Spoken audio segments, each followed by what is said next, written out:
Meron ditong pwesto na may mga inilibing na taga rito. Dahil maraming taga ritong pinatay ng Hapon. Yun ang totoo, kaya yun nagkaroon ng dahil dyan ay maraming kunang Hapon, kuweba. Ah, dito ho marami. Diyan, oo, diyan, sa Paparian. Saan ho po dito? Sa puno ng ilog. Yung palusong gano'n, may mga kuweba-kuweba. Dahil ito daw, itong lugar na ito, ito, dito yung nagkampo ang Hapon. Dito. Dito po sa parting ito? Oo, dito. Yan yung kami ang yan yung lupa na okay. Na napili, ngayon kaya lang napagbili silang tiyahin ko. Nung yan namin tinatrabaho, ang dami namin nahukay na bala diyan. Dito po sa parting? Oo, mga yung ganito. Mga bala sadya. Nagkampo daw dito. Nakita mo may tangkay. Opo.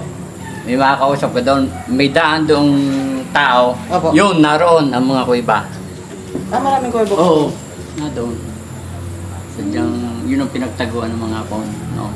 Nung nagigera. Nung nagigera.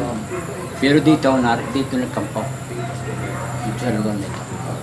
Kaya dito ang mga nyug noon, yung matatanda nyug, puro may tama. Opo. May tama ng bala? Mga ukap.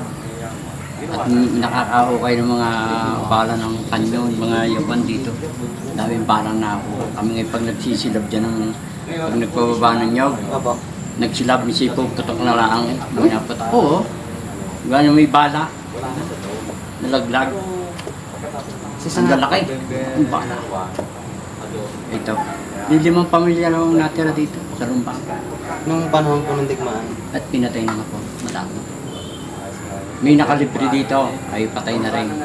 Nakalibre sila. Sila napapatunay na sa Diyos. Sa isang araw pupuntahan ko yung sinasabi niyo ano? Sige, di sasama kita.